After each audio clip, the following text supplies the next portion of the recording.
wrestling is the foundation of mixed martial arts. I think that's the most important skill in MMA. I've always thought it, and I still do, because I think these guys can learn defense for grappling, defense for jiu-jitsu. 6 out of the 8 current UFC champions have a wrestling background. But a lot of MMA fans, the majority of whom are North American, have not caught up to this. It's not really that surprising. Elsewhere in the world, champion wrestlers are celebrities, legends, and folk heroes. But in the US, they are not given such treatment, even after moving to MMA and reaching the apex of yet another sport. It might be, but hey, I can't get cheers, so what if I say, this might be my last fight? Are they gonna cheer me then? I'm going. Hey, listen, it is fine, Joe. I don't understand it. I don't understand it. Boo me. And although the wrestling infrastructure in the States is sizable, wrestling is not what you would call a commercially viable spectator sport. Nobody knew about Tyron Woodley and Ben Askren when they were on the University of Missouri wrestling team. So on some level, it's understandable that when Americans see an undefeated fighter, a fighter who has never lost a round, except for one where Conor McGregor committed multiple violations that went unpunished, they still view him as one-dimensional, simply because his stand-up striking does not look how they think it should look. His boxing doesn't please their aesthetic preferences. Never mind that he outlands his opponents 2.13 to 1 in overall strikes and 2 to 1 in significant strikes. He has faced the best strikers his division has to offer. The fastest hands at 155, Michael Johnson. The man who single-handedly revived the spinning heel kick in MMA, Edson Barboza. And the man whose 21 wins included 18 by way of knockout, Conor McGregor. He dominated every single one of them, and he even knocked McGregor down. It was the first time Conor had been knocked down in his MMA career, and it was by a guy who in his previous fights Joe Rogan called amateurish as a striker. The way he's pulling back with his chin up is very amateurish. Body shot is there. This is just not what you want to see from a guy who's the most threatening lightweight in the world. My question is, at what point does what happens in the cage start to matter?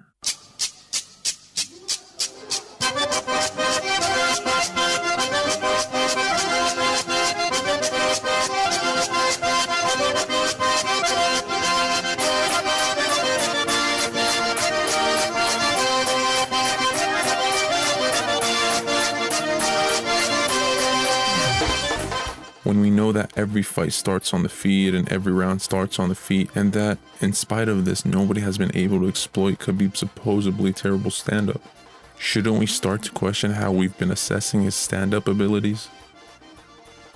This is Combat Sambo. Khabib was World Combat Sambo champion in 2009 and 2010. Whereas Sport Sambo is more akin to judo or catch wrestling, Combat Sambo has a much more open rule set. In Combat Sambo, aside from the throws and joint locks you would expect to see in judo, competitors are also allowed to throw punches, kicks, elbows, even headbutts and groin strikes. Americans were introduced to mixed martial arts in the 1990s, but the USSR basically had MMA 100 years ago in the form of Combat Sambo. The stand-up exchanges in Sambo are quite different from that of most modern MMA bouts, or at the very least, from the bouts that fans consider entertaining.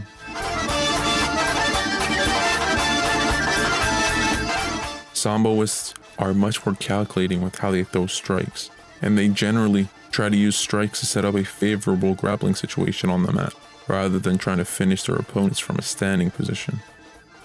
This is ultimately the dilemma faced by the casual, knockout-hungry mixed martial arts fan.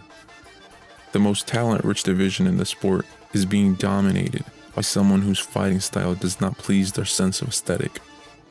The vision of what they believe a well-rounded fighter should be is conflicting with the reality that someone who is supposedly just a grappler is dominating his competition.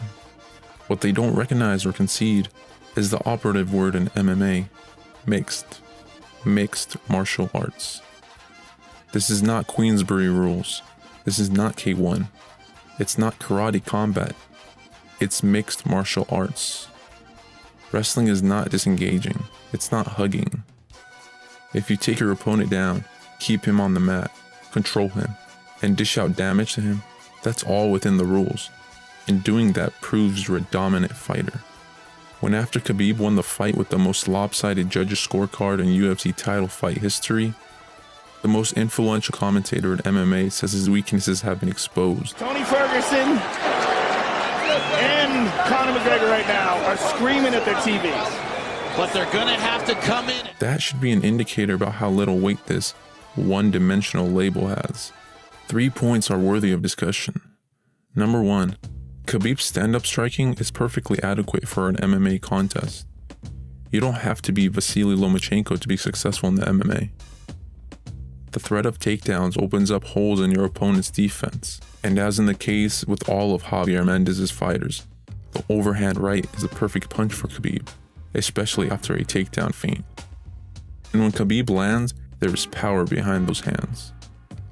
Khabib does not tend to stand and trade with his opponents, so we have not seen it often, but it's clear enough from the little we have seen that he's not lacking in power.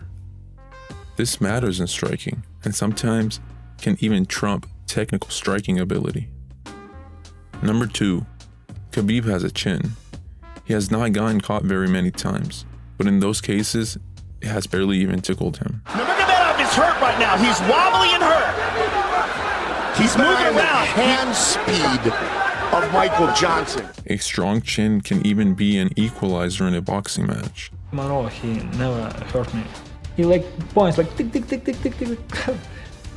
He's nothing, you know. Let alone an MMA fight where there are so many more ways to win and lose. Number 3, he's really not that bad, you know, on his feet. The overhand right he landed on Conor was a big talking point, but the sequence before that was just as significant and received far less attention. Conor throws a Superman punch, Khabib slips it, lands a jab, and then circles the ring to avoid Conor's knee. This is all very impressive work, and it happened against one of the best strikers in all of MMA. Obviously, Khabib is not going to win a kickboxing match against Stephen Thompson, but he has enough tools in that department to help him win in MMA. And that's the thing, he wins. He wins fights. He has won fights against high-level wrestlers and grapplers, and he has won fights against high-level strikers. He has won fights against top contenders as well as champions. His resume may not be the best in all of the sport, but he has had enough high-level competition and has beaten them dominantly enough to where we should stop this charade of waiting on some mythical fighter to come in and expose Khabib. I'm not saying he's unbeatable. No fighter is truly unbeatable. But if he loses, it will not be because someone exposed him as a total MMA fraud. We are well past that point. If you don't like his fighting style, fine. If you think wrestling is boring, fine. If you'd rather watch Justin Gaethje, that's your prerogative. But questioning his abilities as an all-around fighter at this stage in his career is no less than delusional.